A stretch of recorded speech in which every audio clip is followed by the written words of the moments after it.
Today I'm breaking down my 5 biggest nutrition mistakes I made when I first started lifting. Mistakes that kept me soft, fat, under-muscled, and frustrated for way too long, making very little progress and seeing little to no change in my physique, even though I thought I was doing all the right things. And I'm not just going to tell you what I did wrong, I'm going to show you what to do instead. So you can skip all the trial and error, avoid wasting years doing the wrong things while you could be transforming your physique. Mistake number 1, thinking you can get away with a diet full of processed foods following a IFYM approach or if it fits your macros. Because starting out, I leaned heavily on processed food, thinking as long as it fits my macros, all good. I was focused solely on hitting my protein, carb, and fat targets, with the sole goal being, what could I fit into my diet, not what will fuel my body optimally. Not only did this diet leave me feeling low energy all the time, fatigued, leaving me with a suboptimal immune system, poor recovery, but I learned the hard way what happens when you combine a diet already lacking micronutrients with a calorie deficit, further depriving your body of the nutrients it needs to sustain bodily functions, and a big one being hormone production. This diet model, plus a calorie deficit, contributed to me crashing my testosterone and my thyroid hormones due to severe nutrient deficiencies, as well as overtraining, which we'll get to. So a question to ask yourself is, why would your body allocate nutrients towards muscle growth when it doesn't even have the nutrients to sustain basic bodily functions to survive? So instead, shift your focus to whole, nutrient-dense foods. It's not just the macros that count, but the actual quality of those calories that support your fitness goals and overall health as well, because you will only adapt to the degree you are healthy.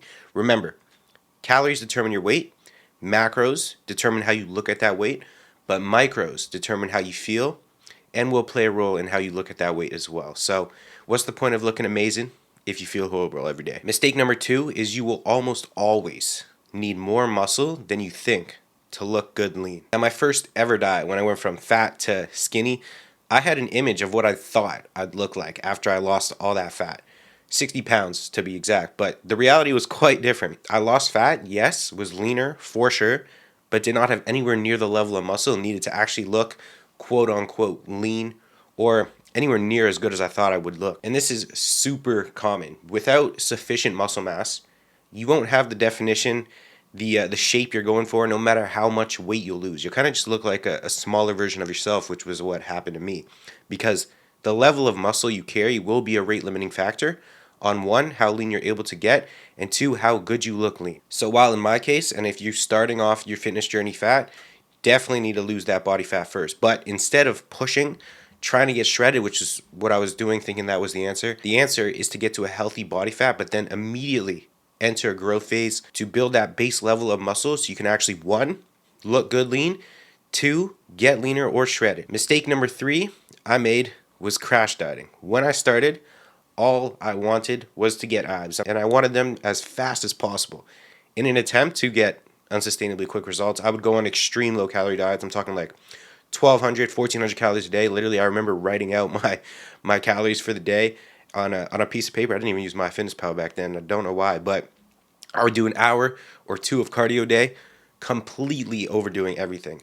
Not only did these diets and cycles of yo-yo dieting induce extremely poor relationships with food that took me quite some time to work through, to be honest, they're still there, a little bit lingering because of all that time I spent yo-yo dieting, but they also led me to rapidly regaining the weight, often ending up in a worse position than when I started. And each time I'd start that cycle again, go into my next crash diet, I'd go into it with a worse metabolism and a body that was just not ready to respond, wasting months upon months of time that I could have spent in a sustainable deficit building muscle and transforming my physique. So avoid crash diets. These quick fixes, they never work. They almost never end well, nor are necessary.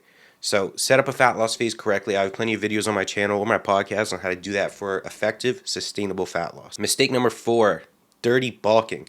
I once believed that consuming a massive surplus of calories, regardless of the quality, was the fastest way to gain muscle. I thought the more you eat, the more you gain. Makes pretty good sense, right? Which honestly could not be further from the truth. I would literally put down 3,500 to 4,000 calories a day. Bear in mind, I was only like 150 pounds. So this only led to completely unnecessary fat gain, very poor health metrics like blood glucose, poor insulin sensitivity, far less muscle growth, because when you go too far above what your body's, what we could call our productive range for building muscle, which is usually around like 12 to 15, 18% maybe for some people, you start to get diminishing returns. Yes, you're going to gain some muscle. Of course, you're in a surplus. If you're training right, you're going to gain muscle, but most of that extra scale weight is fat that you now have to diet off, which did not need to be accumulated. So the only approach to bulking you should ever do is a very small surplus. I'm talking 5 to 10% of a surplus per week, and you're looking to gain anywhere from 0.25 to 0.5% of your body weight every single week. Any more than that, unless you're just a complete genetic freak, is likely going to be body fat. And we even have studies showing now we can build muscle in a calorie deficit, we can build muscle at maintenance. While personally I wouldn't say that's the most optimal approach, if you're someone after trying to build the most muscle possible, it is an approach that could be considered as well. Mistake number 5, not making gradual calorie reductions when dieting. When I hit weight loss plateaus, my first instinct was to cut calories significantly, and while this might seem logical that eating significantly less leads to faster results, this approach often backfired, causing a cascade of metabolic issues because our body adapts to this by slowing down even more. Subconsciously, without you even realizing it, your body's going to be lowering your needs. So this is going to be a survival mechanism meant to conserve resources. It's going to make you more hungry as a survival mechanism, making you want to go eat because it's being deprived of food. Then the larger the deficit, the higher the risk of muscle loss. Not to mention important hormones like thyroid hormones and testosterone can be suppressed as well. And cortisol can increase, which doesn't make things much better. And then on top of that, sharp reductions in our intake will spike our ghrelin, our hunger hormone, and reduce leptin, our satiety hormone, making it much harder than it needs to be to stick to your diet. So rather than continuing to cut calories and push your body into a corner, I learned that using your expenditure and caloric intake strategically means treating them like tools in a toolbox. So you're not using them all at once. You're not dumping out all the tools at the first sign you hit a weight loss plateau, but you're going to use one single tool at a time. So instead of large cuts, like you stall, okay, drop 500 calories, hour cardio.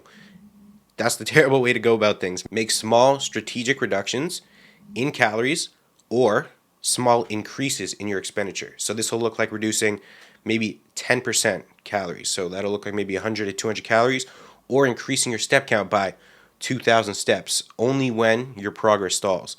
And while you're doing this, like I touched on before, pay attention to changes in your gym performance and overall energy levels. Because say you notice a significant drop, this is where I'd look to consider implementing refeeds, diet breaks, de-output days, where you actually lower your expenditure or deload.